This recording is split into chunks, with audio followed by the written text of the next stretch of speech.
کام میں لگا ہوا ہے وہ اسی کو کلی سمجھتا ہے، اور اس پرفتن دور میں چند ہی چہرے پھر ایسے سامنے آتے ہیں جن میں تمام چیزیں یکجا ہوتی ہیں، اور جو اللہ اور اللہ کے رسول کے احکامات ہیں جو ہمیں دین اسلام سکھاتا ہے، اور ان چہروں میں سے ہم نے جو اپنی زندگی میں چہرہ مبارک دیکھا وہ چہرہ سرکار محمد اشرف حمید صدیقی رحمت اللہ تعالی علیہ کا پرنور چہرہ تھا، جو آج بھی ذرا اپنی پلکیں جھکا کے آنکھیں بند کر کے دیکھیں تو تصور میں، خیالات میں، روحانیت میں ایسے ہی محسوس ہوتا ہے کہ آج بھی وہ شخصیت، وہ ذات ہمارے سامنے اسی طرح پھول پکے رہی ہے۔ سرکار دو عالم صلی اللہ علیہ وآلہ وسلم اپنے اس دنیا سے پردہ فرمانے سے پہلے فرمایا، سورت بخاری شریف میں بھی اور مسلم شریف میں بھی متفق علیہ حدیث ہے یہ، ترکت فیکم امرین لن تضلوا ما تمسکتم بہما کتاب اللہ و سنتی۔ اے لوگوں، میں تم میں دو چیزیں چھوڑ کے جا رہا ہوں، اگر تم ان کو اپنائے رکھو گے تو تم کبھی گمراہ نہیں۔ اور ترمذی شریف کی حدیث مبارکہ میں سرکار دو عالم صلی اللہ علیہ وآلہ وسلم فرماتے ہیں کہ میں تم میں دو چیزیں چھوڑ کے جا رہا ہوں، ایک اللہ کی کتاب اللہ، اور دوسری فرمایا وَعِطْرَتِي، اور اپنی عطرت اور اہل بیت،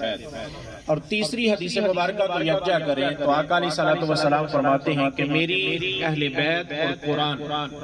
یہ ایک دوسرے کا دامن کبھی نہیں چھوڑیں گے، حتیٰ کہ کل قیامت کو بھی میری اہل بیت اور قرآن پاک اکٹھے میرے پاس حوض کوثر پہ آئیں گے۔ تو سرکار دو عالم صلی اللہ علیہ وآلہ وسلم کے ان فرمان مبارک کے بعد ہمیں جو بات ملی وہ یہ ہے کہ سرکار دو عالم صلی اللہ علیہ وآلہ وسلم کی اتباع میں اصل میں وہی شخص ہے جو قرآن پہ عمل کرنے والا بھی ہے اور صحابہ اکرام کے دامن کو بھی اپنانے والا ہے، اور جو قرآن پہ عمل کرنے والا بھی ہے اور اہل بیت طہار کے دامن کو بھی اپنانے والا ہے۔ تو آپ کو کسی جگہ پہ صحابہ اکرام کا نام تو لیتے ہوئے لوگ ملیں گے لیکن اہل بیت طہار کا نام لینے والے نہیں ملیں گے، اور کسی جگہ پہ اہل بیت طہار کا نام لینے والے ملیں گے تو صحابہ اکرام کا نام لینے والے نہیں ملیں گے۔ کسی جگہ پہ تلاوت قرآن تو ہوتی ہوگی لیکن اس کے فوراً بعد حمد پہ چلے جاتے ہوں گے اور نعت رسول مقبول ہی نہیں ہوتی،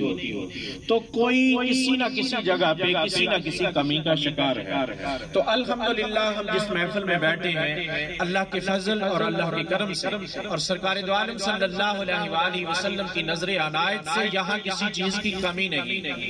اہل بیت طہار کی محبت بھی یہیں پہ ہے اور صحابہ اکرام کی محبت بھی یہیں پہ ہے، اور اگر اسوہ قرآن دیکھنا ہو اور اگر قرآن کا نمونہ دیکھنا ہو اور اگر قرآن پہ عمل کرنے والا دیکھنا ہو تو آج بھی ہمارے جیسے پرفتن اذہان کو جواب مل جائے گا سوالات سے نہیں، عمل کے ساتھ، کہ آج بھی آقا علیہ الصلوۃ والسلام کے ایسے غلام موجود ہیں جو اپنی زندگیاں آقا علیہ الصلوۃ والسلام کے طریقے کے مطابق کر کے دکھا گئے۔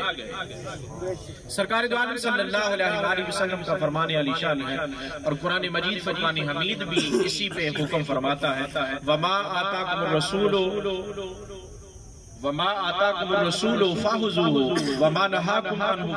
فَانْتَهُوا وَاتَّقُوا اللَّهَ، جو تمہیں میرے محبوب صلی اللہ علیہ وآلہ وسلم عطا کریں وہ لے لو اور جس سے تمہیں منع کریں اس سے باز آ جاؤ۔ تو سرکار دو عالم صلی اللہ علیہ وآلہ وسلم کے غلام اصل میں وہی ہیں جو اسوہ مصطفیٰ کو اپنے سامنے رکھتے ہیں اور زندگی میں کوئی بھی کام کرنے سے پہلے یہ دیکھتے ہیں کہ آیا اس میں آقا علیہ الصلوۃ والسلام کا اسوہ موجود ہے یا کہ نہیں۔ تو سرکار دو عالم صلی اللہ علیہ وآلہ وسلم کی تیسری حکم میں جو تیسری بات آتی ہے وہ یہ ہے کہ آقا علیہ الصلوۃ والسلام ان کاموں میں جن میں آقا علیہ الصلوۃ والسلام خاموش ہیں، کچھ کام ایسے ہیں جو آقا علیہ الصلوۃ والسلام نے اپنی زندگی میں کیے ہیں جو ہم نے نہیں کیے اور نہ ہم کر سکتے ہیں، اور کچھ کام ایسے ہیں جو سرکار دو عالم صلی اللہ علیہ وآلہ وسلم نے نہیں کیے لیکن ہم نے وہ کرنے ہوتے ہیں۔ یہ تیسری کیٹیگری میں کام آتے ہیں۔ تو اپنی گفتگو کو شارٹ کرنے کی کوشش کر رہا ہوں۔ سرکار دو عالم صلی اللہ علیہ وآلہ وسلم نے اپنی ساری زندگی میں زکوٰۃ ادا نہیں کی، آقا علیہ الصلوۃ والسلام نے اپنی ساری زندگی میں زکوٰۃ ادا نہیں کی، حالانکہ زکوٰۃ ارکان اسلام کا ایک رکن ہے، ایک پلر ہے۔ تو آقا علیہ الصلوۃ والسلام نے اپنی زندگی میں، ساری زندگی میں نہ اتنا مال جمع ہونے دیا کہ وہ نصاب کی زد میں آئے اور نہ ہی زکوٰۃ دینی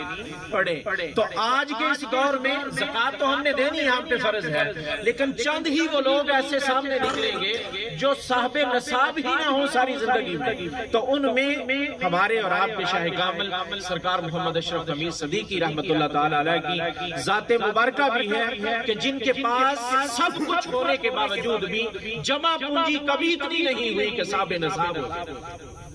تو یہ آقا علیہ الصلوۃ والسلام کی وہ سنت ہے جس پہ چند چیدہ لوگ ہی عمل کر پاتے ہیں۔ پھر تہجد کی نماز ہے اور پھر روزہ ہے۔ سرکار دو عالم صلی اللہ علیہ وآلہ وسلم کے سامنے صحابہ اکرام آتے ہیں، رینگتے ہوئے چلے آ رہے ہیں۔ آقا علیہ الصلوۃ والسلام نے پوچھا صحابہ آپ کو کیا ہوا؟ فرمایا یا رسول اللہ ہم دیکھ رہے ہیں آپ نہ کھاتے ہیں نہ پیتے ہیں، تو آپ کا کھانا پینا چھوڑ کے ہم نے بھی کھانا پینا چھوڑ دیا ہے۔ تو آقا علیہ السلام نے فرمایا صحابہ تم کھایا بھی کرو، تم پیا بھی کرو، میں تو راتیں اپنے رب کے پاس گزارتا ہوں، میرا رب مجھے کھلاتا بھی ہے اور پلاتا بھی ہے، تم میں میری مثل کون ہے؟ یہ آقا علیہ السلام نے فرمایا۔ یہ بات تو سب کو علم ہے اور سب لوگوں نے سن رکھا ہے کہ میں تمہاری مثل ہوں، لیکن یہاں پہ آقا علیہ السلام نے فرمایا ایکم مثلی، تم میں سے میری مثل کون ہے؟ مجھے تو میرا رب کھلاتا بھی ہے اور میرا رب پلاتا بھی ہے۔ آقا علیہ السلام کا حجرہ مبارک کی دیواریں پہلے چھوٹی تھی، تو کسی صحابہ اکرام میں سے کسی نے دیکھا کہ آقا علیہ السلام رات کو اٹھ کے نماز تہجد ادا کرتے ہیں۔ تو ایک نے دوسرے کو بتایا، دوسرے نے تیسرے کو بتایا، تو پہلے دن رش ہو گیا، دوسرے دن رش اور بڑھ گیا، تیسرے دن رش اور بڑھ گیا۔ آقا علیہ السلام نے صحابہ اکرام کا یہ شوق دیکھا کہ ادھر میں نماز تہجد پڑھ رہا ہوتا ہوں تو ادھر صحابہ میرے نماز تہجد کے لیے اتنے جمع ہو جاتے ہیں۔ تو چوتھے دن آقا علیہ السلام اپنے حجرہ مبارک میں کھڑے ہی نہ ہوئے، باہر آئے تو صحابہ اکرام نے پوچھا یا رسول اللہ صلی اللہ علیہ وسلم ہم اتنے شوق سے آپ کو دیکھنے آتے ہیں کہ آپ رات کی نماز پڑھتے ہیں، تو ہم بھی آپ کو دیکھ کے آ گئے۔ آقا علیہ السلام نے فرمایا ہاں میں نے آپ کا شوق دیکھا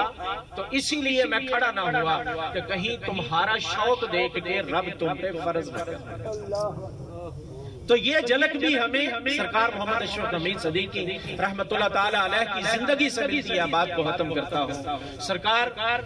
حکیم محبوب ربانی رحمت اللہ تعالی علیہ آپ تشریف فرما تھے، آپ نے ہمیں بتایا کہ سرکار نے فرمایا حکیم صاحب 3 روزے رکھنے ہیں،